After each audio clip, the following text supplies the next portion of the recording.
हरिओम। सुनेंगे 2.3 पतंजल योग सूत्र। यह है अविद्या अस्मिता राग द्वेषाभिनिवेशाः पंचक्लेशाः। 5 क्लेश कौन से हैं? अविद्या, अस्मिता, राग, द्वेष, अभिनिवेश, यह 5 क्लेश है। तो अभी ये उसमें से अविद्या मतलब क्या कि ज्ञान नहीं होना, अज्ञान। अस्मिता यानी क्या कि अहंकार। राग यानी अट्रैक्शन, आसक्ति किसी के भी प्रति। द्वेष यानी तिरस्कार। और अभिनिवेश यानी जीवनासक्ति, जीवन का अट्रैक्शन, मृत्यु का भय। ये 5 क्लेश हर किसी को होते हैं कोई न कोई स्वरूप में।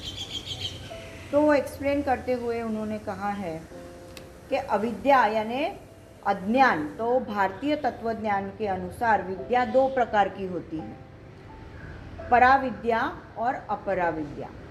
तो पराविद्या मतलब आत्मविद्या, जिसका हम अभ्यास करते हैं, और अपराविद्या मतलब जो कुछ भी, पराविद्या छोड़ के जो कुछ भी है वो अपराविद्या। हम आत्म साक्षात्कार के लिए जो भी साधना करते हैं और आत्म साक्षात्कार होता है तो वह ही पराविद्या है। बाकी सब मतलब क्या क्या आता है उसमें कि जो भी वेद उपनिषद, इन ग्रंथों से हम पठन करके जो ज्ञान प्राप्त करते हैं वो भी अविद्या ही है। तो साक्षात्कारी पुरुष छोड़ के जो भी विद्वान, पंडित, वैज्ञानिक, ये सब कोई अविद्या के प्रभाव के नीचे होते हैं। मतलब जिनको साक्षात्कार हो चुका है तो उनको ही वो नॉलेज मिला है, पराविद्या। बाकी हम ये सब पढ़ाई लिखाई कर रहे हैं, उसकी बातें कर रहे हैं, ये भी फाइनली अविद्या है, क्योंकि इसमें से भी हमको बाहर निकलना है।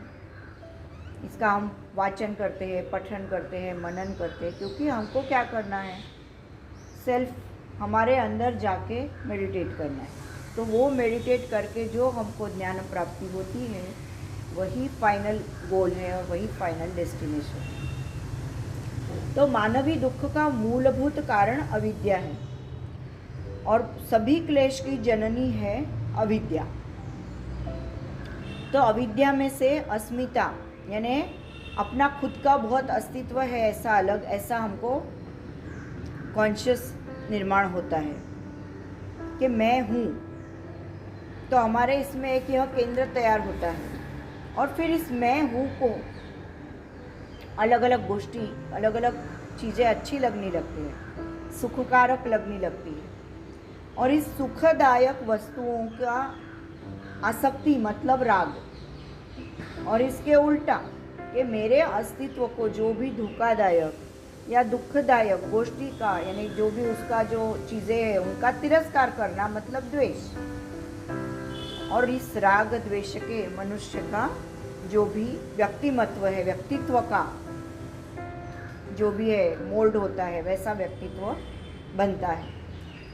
अब अपना खुद का अस्तित्व टिका के रखने का हर किसी का कोशिश रहता है।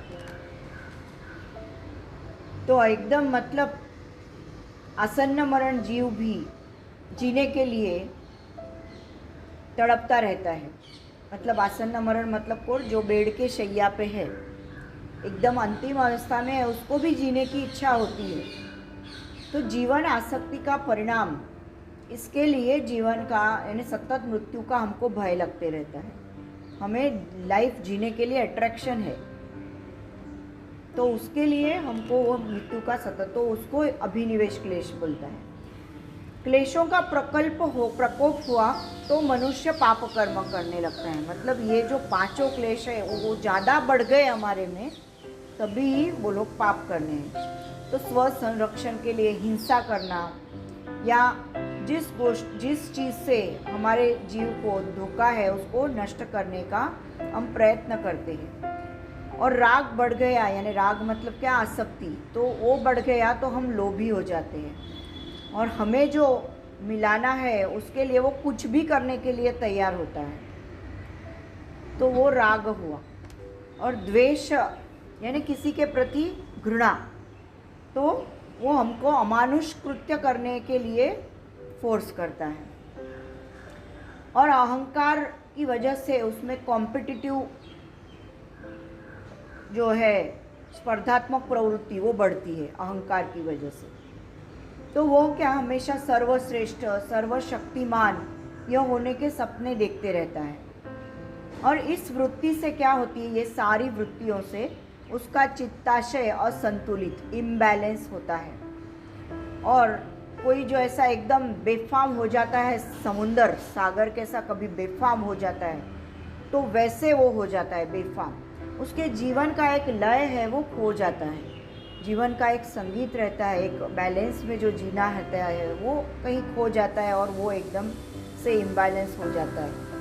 और उसके जीवन में हमेशा मतलब कन्फ्यूजन स्थिति, गोंधळ गोंगाट, मतलब हमेशा ऐसा ही होते रहता है। एक शांत अवस्था उसे कभी प्राप्त नहीं होती है। बहुत सारे मान सम्मान जिनको लाइफ में मिला है, बहुत कर्तृत्वमान जो लोग रहते हैं, उनको भी बहुत बार जीवन के आखिरी पड़ाव में डिप्रेशन में लोगों को देखा गया है कि जो हमेशा टॉप पे रहा हो लाइफ में, बहुत बड़ी पोजीशन में रहे हो, जिनको बहुत मान सम्मान मिला है लाइफ में और बहुत कार्य किए हो उन्होंने, तो आखिरी पड़ाव जीवन का जब आता है तब उनको वो सब नहीं मिलता है, तो उनका वो सब अहंकार कहीं ना कहीं संतोष नहीं होता है। तो ऐसे लोग भी कभी कभी अगर उन्होंने योग साधना पकड़ के रखी है तो उसमें वो उनको नहीं तकलीफ होती उस चीज़ में से बाहर आने की, पर वो सब अगर उसमें नहीं है तो उनको वो डिप्रेशन में जाने की, यानी उनको अपना जीना फिर अर्थहीन लगने लगता है। तो इसके लिए अपने आप को योग में बनाए रखना है। तो क्रिया योग की साधना मतलब ये जो अपना उथल पुथल हुआ चित्त है उसको शांत करने की प्रक्रिया है। तो ये उन्होंने बताया है। एक उन्होंने भगवान बुद्ध की स्टोरी बताई है कि सिद्धार्थ राजपुत्र था। भगवान बुद्ध का नाम पहले सिद्धार्थ था और वो राजपुत्र थे। तो सर्व प्रकार के भोग उनके पैरों के नीचे हमेशा रहते थे और राजा शुद्धोधन की आज्ञा के अनुसार सिद्धार्थ को कोई भी प्रकार की कमी नहीं आनी चाहिए, ऐसे ऑर्डर्स होते थे। तो इस तरह के उनकी केयर ली जाती थी। तो एक दिन सिद्धार्थ रथ में बैठ के पूरे नगर की परिक्रमा कर रहे थे, तो उनको एक रोग से पीड़ित इंसान दिखा। तब तक रोग पीड़ा क्या ये भी उनको पता नहीं था, क्योंकि उनको हमेशा सुखों में ही रखा दिया था, दुख कभी उन्होंने देखे ही नहीं थे। तो उनके सारथी से उनको पता चला कि हर जीव को कभी न कभी रोग से फेस करना ही पड़ता है। रोग थोड़े आगे गया तो एक वृद्धत्व से ऐसे नीचे झुका हुआ एक इंसान उनको दिखा। तो वो जो अपने जीवन का जो बोझ जो रहता है वो कैसे झुका के भी अपने ढो रहा है वो जीव, तो वो उनको सिद्धार्थ को क्या लगा कि ये कैसे अपने आप को खींच रहा है, अभी भी उसना वो हो गया है, बेंडेड हो गया है, फिर भी वो जी रहा है अपने जीव का बोझ भी वो उठा के भी चल रहा है, जीवन कैसे काट रहा है। और फिर आगे जाके उसने एक प्रेत यात्रा देखी। वो प्रेत यात्रा स्मशान भूमि की तरफ जा रही थी। तो उसके सारथी से उसको समझा कि रोग, वृद्धत्व और मृत्यु कभी ना कभी हर किसी के जीवन में आना ही है, किसी को भी इससे बाकात नहीं है, हर किसी को ही आने वाला। तो इस घटना से सिद्धार्थ के जीवन में उसके जीवन विषयक दृष्टिकोण में आमूलाग्र चेंज आ गया। तो जीवन यह दुखमय है और सुख क्षणभंगुर है, यह उसे समझ में आया। दो दुखमय घटना के बीच का क्षणिक अवकाश यानी सुख का आभास, यह उसको समझ में आया। यह कटु सत्य है, यह उसको समझ में आया। तो सिद्धार्थ को ऐसे जीवन नहीं चाहिए था, थोड़ी सी कभी कभी खुशी फिर दुखी है, कभी कभी खुशी फिर दुखी है, तो उनको ये जीवन नहीं चाहिए था। तो साम्राज्य, राजभोग, प्रेमळ सुस्वरूप पत्नी और पति पत्नी के संबंध को गाढ़ा बनाने वाला उनका नवजात बालक, इन सब का त्याग करके वह वन में निकल गए।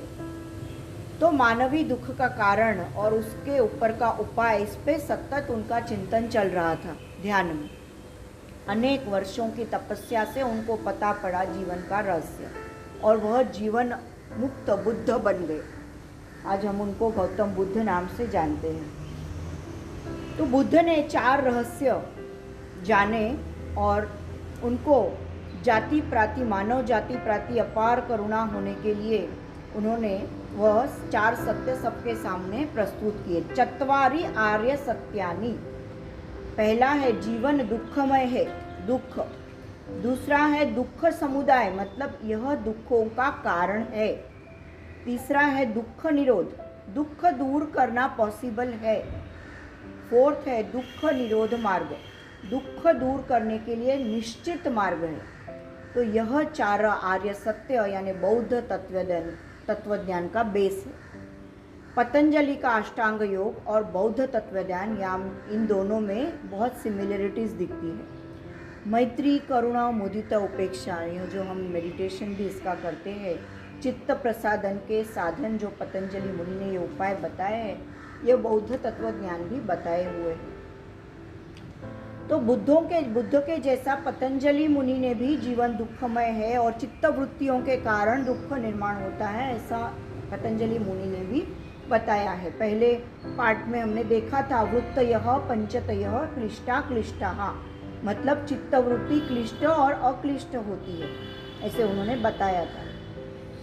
तो अर्थात चित्त व्यापार क्लेशकारक होते हैं और बहुत अगर दुखदायी नहीं होते, परंतु चित्त वृत्ति से सुख निर्माण होना अशक्य है। इसके लिए उन्होंने बताया है, साधन पाद जो आगे वाला पाद है अपना ये चल रहा है, उसमें बताया है कि दुखम एवं सर्वम विवेकिनः, मतलब विवेकी इंसान का दृष्टिकोण से जगत यह दुखमय है। ऊपर ऊपर से हम देखते हैं तो तत्वज्ञान निराशा वाली लगता है, ये वाला तत्वज्ञान कि ये क्या दुख दुख दुख यानी क्या, परंतु यह निराशावाद नहीं है। स्व अनुभव से आधारित यह सत्य कथन है। हमको डाइजेस्ट करने के लिए ये कटु सत्य है, डाइजेस्ट करने के लिए डिफिकल्ट जाता है कि दुख ही है जिंदगी में। यह जीवन में आनंद देने के लिए अनेक चीज़ें हैं, साहित्य, संगीत, कला, क्रीड़ा, मनोरंजन के साधन, स्वादिष्ट पदार्थ, नेचुरल ब्यूटी से जो प्लेसेस है वो, इस अनेक चीज़ों से हमने आनंद का अनुभव लिया हुआ है। अनेक क्षेत्र में हमने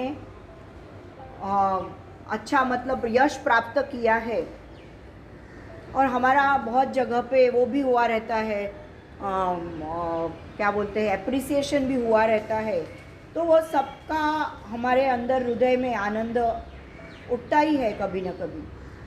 पर ऐसा होते हुए भी जीवन दुखमय है, ऐसे भगवान बुद्ध और मुनि पतंजलि ने क्यों बताया है? तो इसका हमारा कोई वाद विवाद से या तर्क से इसका उत्तर नहीं मिलने वाला है। ये सत्य जानने के लिए अत्यावश्यक है सखोल चिंतन, विवेक और सजगता, मतलब कॉन्शियसनेस, प्योर कॉन्शियसनेस। जीवन में अवेयरनेस ज़रूरत है। जीवन में आने वाला हर अनुभव साक्षी भाव से, जागरूकता से अगर हम देख सकते हैं तो यह रहस्य हमें समझ में आ जाता है। तो पतंजलि मुनि के अनुसार मानवीय दुखों का मूल कारण यह क्लेश है। अभी